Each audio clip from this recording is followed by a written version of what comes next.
അതിനേക്കാൾ വലിയ അത്ഭുതം അറബ് ലോകം കണ്ടിട്ടില്ല. അത്രയും വലിയ അത്ഭുതമാണ് അന്നുണ്ടായത്. കാരണം ഈ കാര്യം ഒരിക്കലും അവർ പ്രതീക്ഷിച്ചിരുന്നില്ല എന്നാണ്.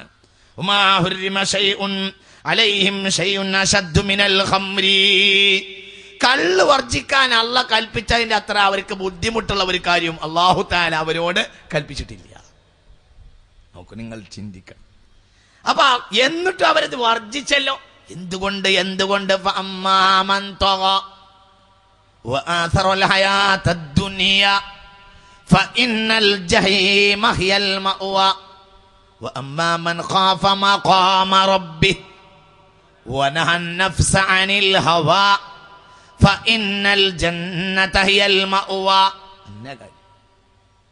സ്വന്തം മനസ്സിന്റെ ഇങ്ങിടത്തിൽ പോയാൽ വഴികെട്ട് പോകലെങ്ങനെ?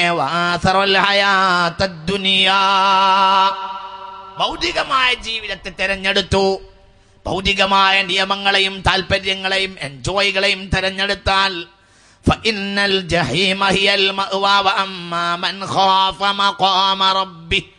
ഒന്നാമത്തേന് നരകം വാസസ്ഥലമാണ്. അല്ലാഹു കാത്തിരക്ഷിക്കട്ടെ.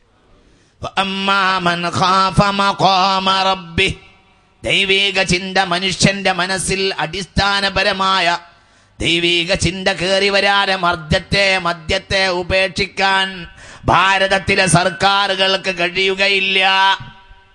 അതിനുവേണ്ടി ശ്രമിച്ചാൽ കോടിക്കണക്കായ രാജ്യത്തെ നികുതി പണം നഷ്ടപ്പെട്ടു പോകുമെന്ന് മാത്രം. അല്ലെങ്കിലും ഇത് പറയാനുള്ള അർഹത എന്ത്? രാജ്യം കാക്കുന്നവരിൽ കോടിക്കണക്കായ രൂപയുടെ മദ്യം ചെലവഴിച്ച് വിതരണം ചെയ്യുന്ന സർക്കാരുകൾക്ക് ഇത് പറയാനുള്ള അർഹത എന്താ? ഇത് പറയാനുള്ള നമ്മെ കാക്കുന്നവർ പോലും മദ്യത്തിന്റെ രാജാക്കന്മാരാണ്. മദ്യത്തിന്റെ വീപ്പകൾ അവരുടെ. ഇപ്പോഴും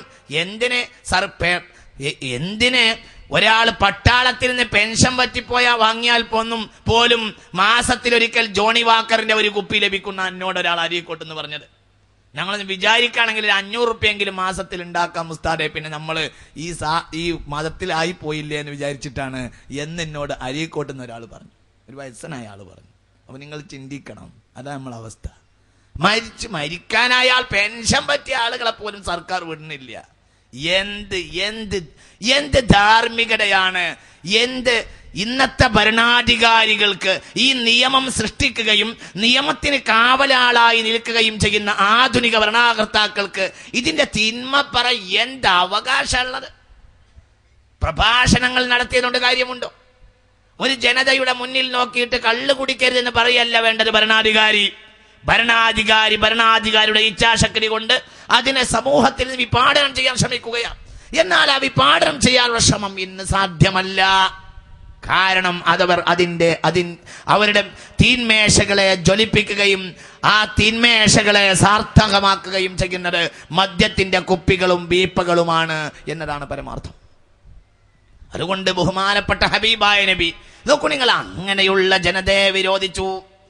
കള്ള് വിരോധിച്ചപ്പോൾ അത്ര വിഷമുള്ള ഒരു കാര്യം മുമ്പുണ്ടായിട്ടില്ല. ഖാല അനസ് റളിയല്ലാഹു അൻഹു ഖറജ്നാ അൽ ഹിബാബ ഇല ത്വരീഖ്. വീപ്പകൾ മുഴുവനും സഹാബികൾ കള്ളിന്റെ വീപ്പകൾ മുഴുവനും മദീന അങ്ങാടിയിലേക്ക് ഒഴുക്കി. ഫസബ്ബനാ മാ ഫീഹാ ഫമിന്നാ മൻ കസറ റഹ്ബഹു. തന്റെ വീപ്പയെ ചവിട്ടി പൊളിച്ച സ്വഹാബികൾ ഉണ്ടായിരുന്നു. ബഹുമാനപ്പെട്ട അബ്ദുറഹ്മാൻ ഇബ്നു ഔഫ് റളിയല്ലാഹു അൻഹു സ്വഹീഹ് മുസ്ലിമിൻ പറയുന്നുണ്ട്, അബ്ദുറഹ്മാൻ ഇബ്നു ഔഫ് റളിയല്ലാഹു അൻഹു ഒരു വിദേശ മദ്യഷാപ്പ് തുടങ്ങിയതിന്റെ പിറ്റേ ദിവസം, ഒരു കള്ളിന്റെ ഷാപ്പ് തുടങ്ങിയതിന്റെ പിറ്റേ സന്ദർഭത്തിലാണ് ഉണ്ടായത്. ഹബീബാ റസൂലുള്ളാഹിന്റെ കൽപ്പന കേട്ടത് കള്ളിന്റെ വീപ്പകൾ ചവിട്ടിപ്പൊളിച്ച് റസൂലുള്ളാഹിന്റെ അരികിൽ ചെന്നു. നബിയെ, മദീനയിലെ വലിയ ജനാഢ്യനായിരുന്ന ഞാൻ ഇന്ന് ഫഖീറായിട്ടാണ് നിങ്ങൾ അരികിൽ വന്നിട്ടുള്ളത്. എന്റെ ധനം മുഴുവനും കൊണ്ട് ഞാനൊരു കള്ള് ഷാപ്പ് തുടങ്ങിയത് ഈ സാഹചര്യത്തിലാണ്.